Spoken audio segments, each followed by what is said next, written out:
Olá, pessoal do terceiro ano, tudo bem com vocês? Eu sou a professora Juliana e vamos juntos trabalhar a história, espaço urbano e rural, continuidade da nossa aula anterior, que é o capítulo 2. A professora pediu aqui para vocês, na ficha de atividades, fazer a página 125 e a 126, que é a ficha número 5, certo? Então vamos fazer a correção juntos agora. Circule V se a afirmativa for verdadeira ou F se for falsa. O município e cidade são palavras com o mesmo significado. Falso, então tem que fazer um círculo no F. Lembra que a gente aprendeu que o município, ele compõe a cidade e a zona rural. O campo faz parte do município. Verdadeiro. A pessoa que mora na zona rural não é habitante de um município. Falso, porque a zona rural faz parte do município.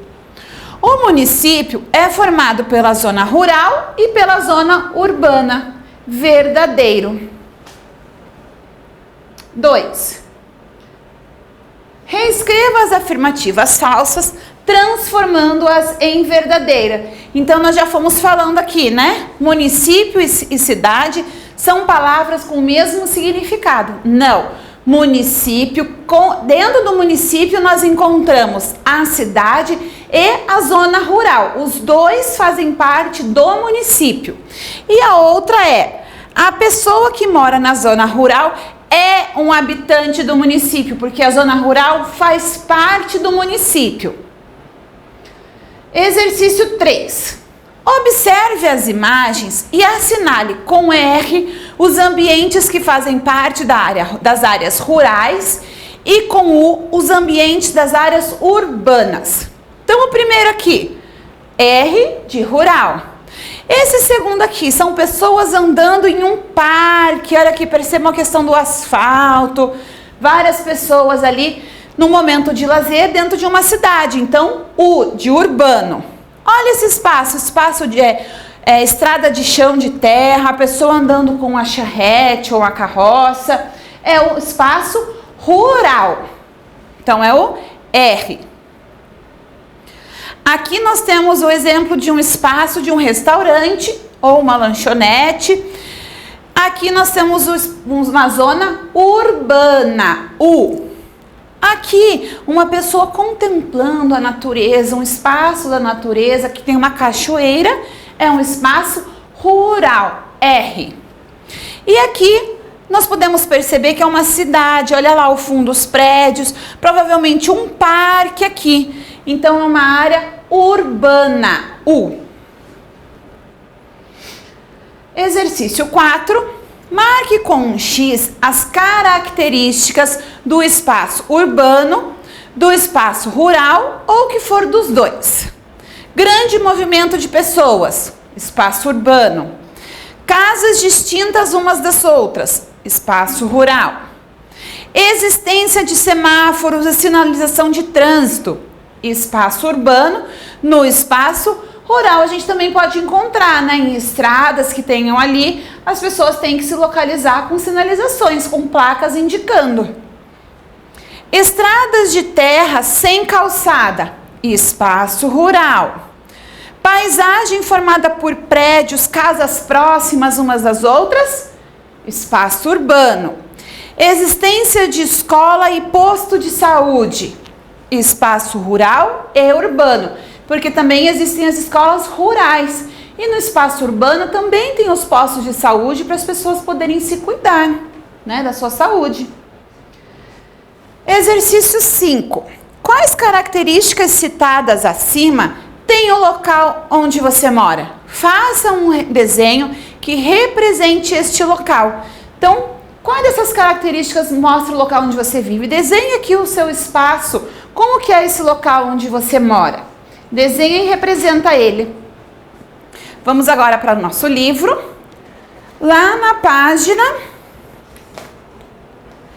238, ok? Então, nós vamos lá na página 238.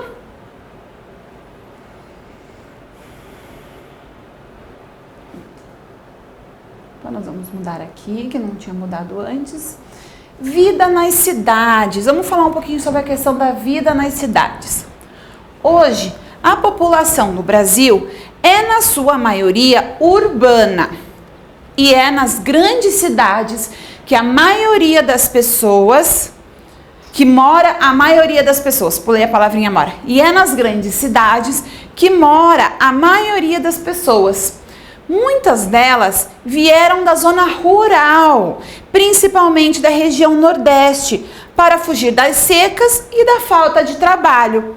O movimento de sair do campo e ir para as cidades é conhecida como êxodo rural. Então, esse termo aqui nós vamos trabalhar bastante e vocês precisam lembrar. O êxodo rural. Então, é a saída das pessoas do campo e elas vão para a cidade. Então, as pessoas fugiram de má qualidade de vida, má condição de vida, para ir para as cidades em busca de melhor crescimento, melhor desenvolvimento, melhores condições de vida. No Nordeste, principalmente, onde muitos lugares sofrem com a questão da seca, as pessoas saíram muito da área rural, desistiram de trabalhar com plantações, com a questão da agricultura, criação de animais, porque elas sofriam muito com a seca. Vinha a seca, o animal não tinha o que beber, não tinha água para regar suas plantações, e o que acontecia? As pessoas não tinham dinheiro, porque não ia ter aquele produto para subsistência e nem para venda. As pessoas vão para as cidades em busca de melhores oportunidades de emprego, de estudo, de saúde e de lazer, que por muitas vezes o campo não proporciona. Existem diferentes tipos de cidades. Nas grandes cidades, onde vivem muitos moradores, há um intenso movimento de veículos por todos os lados e uma grande concentração de prédios, principalmente nos bairros mais centrais. Nas cidades onde vivem menos moradores, há mais casas do que prédios e geralmente pouco movimento de veículos. Então existem aquelas cidades que são maiores, com maior aglomeração de pessoas. Uma grande cidade, de um exemplo assim, é a cidade de São Paulo, a maior cidade do nosso país, né? A mais desenvolvida, a mais populosa. Até essa imagem aqui, ó, do engarrafamento em São Paulo. Olha só o trânsito como é.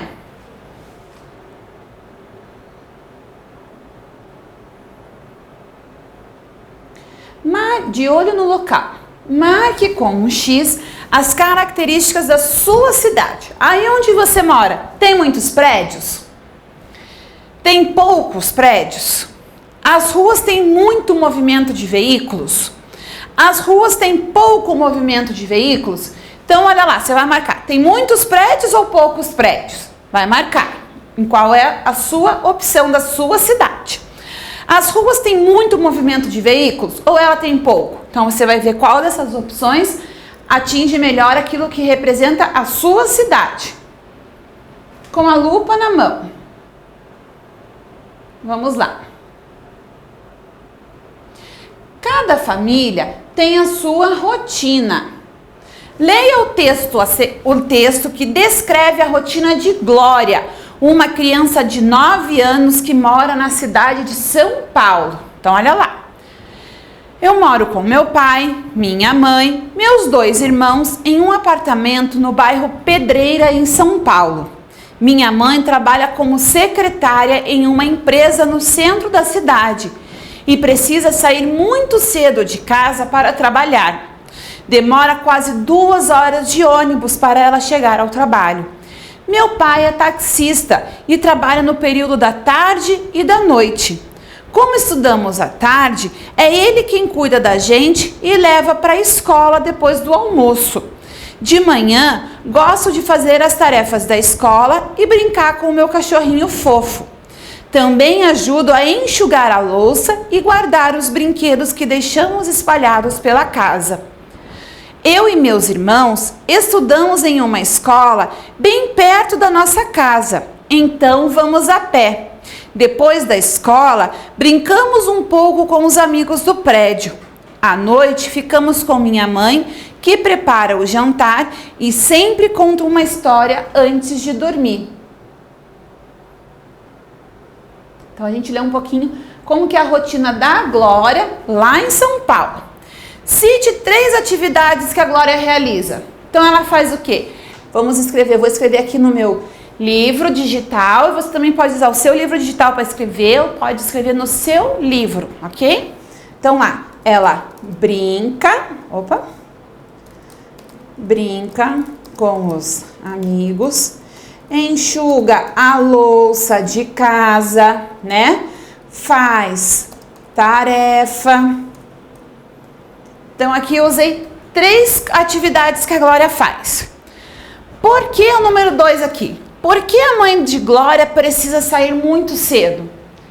Porque o trabalho dela é longe da casa dela e o trânsito na cidade de São Paulo faz com que ela demore 2 horas para chegar até o trabalho.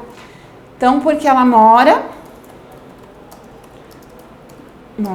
longe do trabalho e o trânsito... Opa, saiu errado minha letra.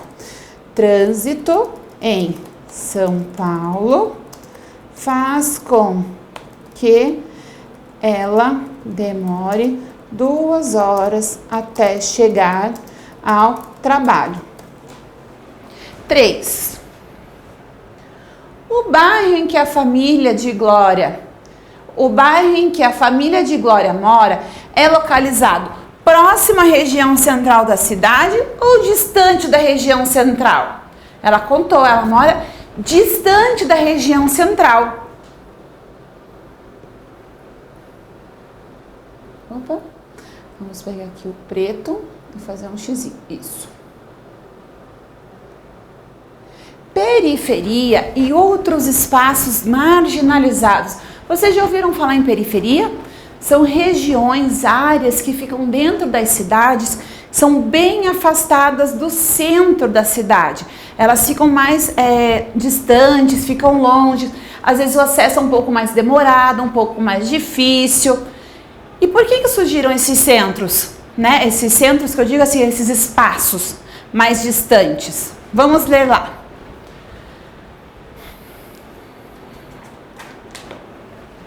Nas cidades, as pessoas moram em diferentes bairros.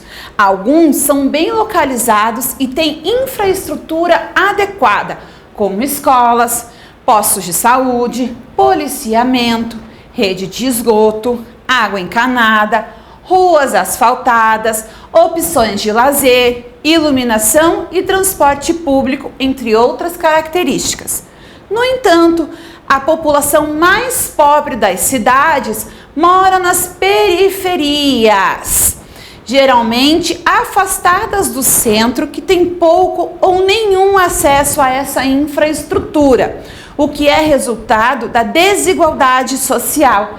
Então a periferia, como eu já estava falando, ela fica longe dos centros da cidade, ficam nas pontas, nos periférios, nas redondezas, olha lá, como se fosse aqui. Vai ficar bem claro para vocês.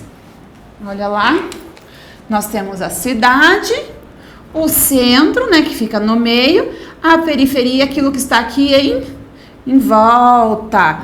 Ó, está longe, até chegar lá, ó, tem que atravessar toda a cidade, certo? Então, nesses pontos não tem muitas vezes acesso, e isso causa a desigualdade social. Então, quem mora aqui nas regiões centrais tem acesso a muita informação, a muito mais cultura, a muito mais acesso à economia do que as pessoas que estão lá nas periferias. Com a lupa na mão. Com base na imagem, converse com seus colegas e responda. Quais as características das moradias de cada bairro retratado na imagem? Então, olha aqui. Bairro Morumbi ao fundo, olha lá o bairro Morumbi.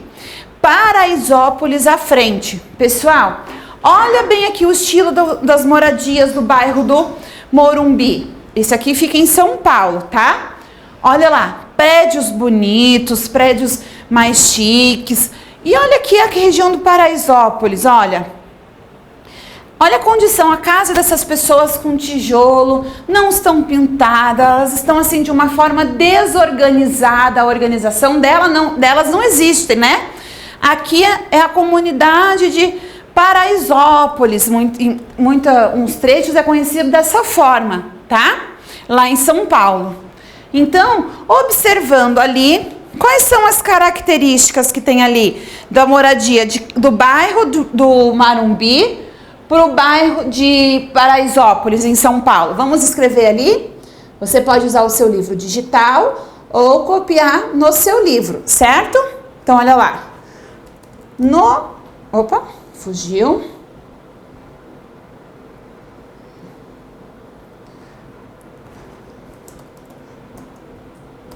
No bairro do Morumbi,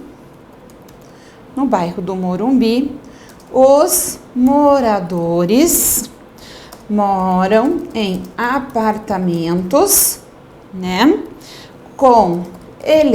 Provavelmente com elevadores, e eles têm fácil acesso a conforto e espaço de lazer, não é? Está organizado de forma mais clara. Já o bairro de Paraisópolis, como que a população está no bairro de Paraisópolis? As moradias, elas são o quê? Pequenas, elas são grudadas, muito próximas de uma da outra. As moradias são pequenas, sem acabamento, como eu falei, sem a pintura, não é? Vamos colocar sem a pintura. Sem pintura. As pessoas não parecem ter um acesso tão fácil e com conforto. É isso que eu quero dizer, um acesso confortável à região central, né?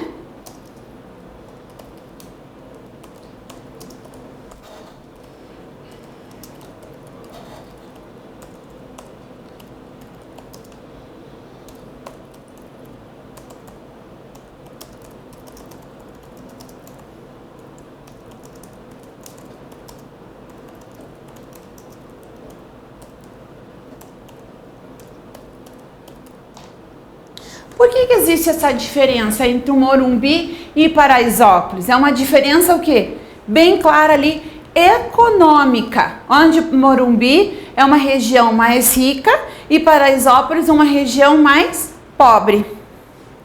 Então vamos lá?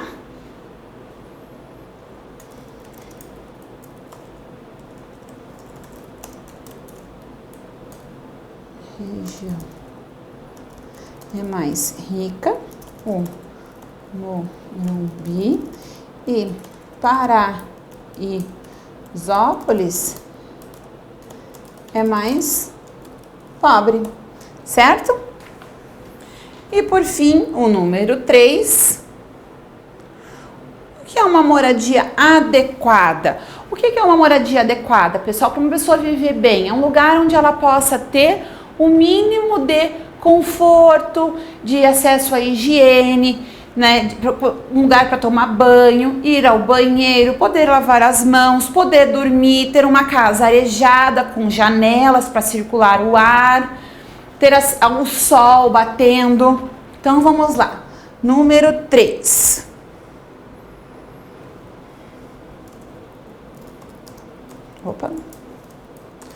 Com espaço arejado,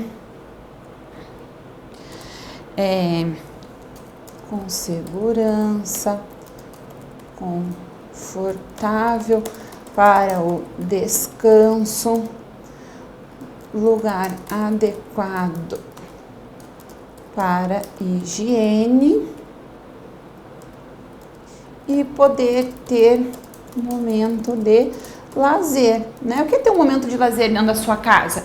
É poder assistir uma televisão, poder ter um lugar para poder jogar um jogo, ler um livro, fazer alguma atividade assim mais informal. Então vamos lá, na leitura, continuando. A chegada de uma grande quantidade de pessoas de outros lugares fez com que cidades como Rio de Janeiro, São Paulo, Salvador, Fortaleza, entre outras, crescessem sem planejamento para oferecer moradias adequadas aos novos moradores. Então, é aquele crescimento desordenado. É assim que acabaram surgindo muitas vezes as favelas, que as pessoas não tinham aonde morar, não tinham dinheiro para se sustentar na região central, iam lá para as periferias e começou assim a surgir as favelas, né, as comunidades. Muitas pessoas chegaram à cidade à procura de um lugar para viver e sem condições de morar nos bairros mais pobres e centrais. Deslocaram-se para terrenos desocupados, morros ou bairros da periferia. Lá construíram moradias improvisadas, né, que acharam lugares, às vezes nos centros das cidades, próximo ao centro. A cidade do Rio de Janeiro, por exemplo, é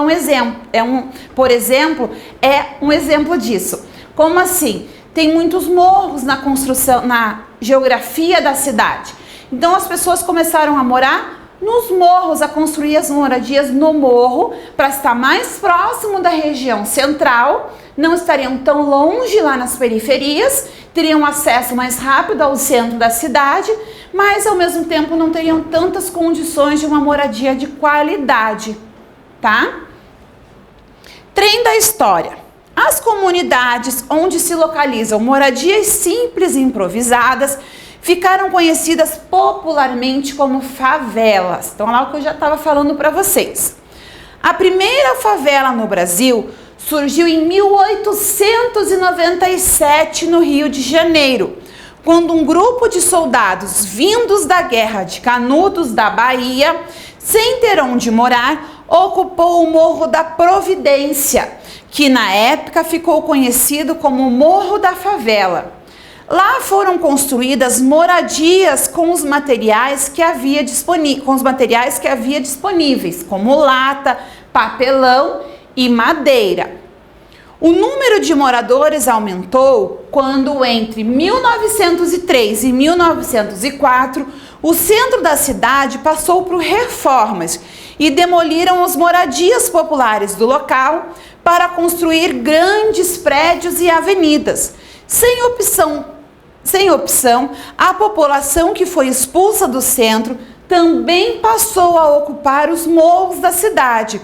Hoje, o Rio de Janeiro tem mais de 700 morros ocupados pela população.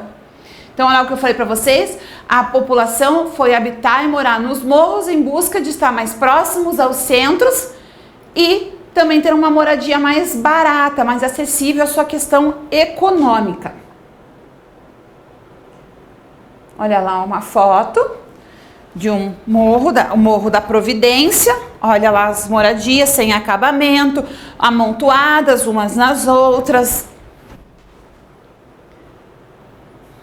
Então assim, pessoal, na próxima aula nós vamos ver lá as faltas de moradias e vocês vão fazer a ficha de atividades número 6. E aí nós vamos iniciar a próxima aula com a correção dessa atividade, ok? Então se cuidem, um beijinho, tchau!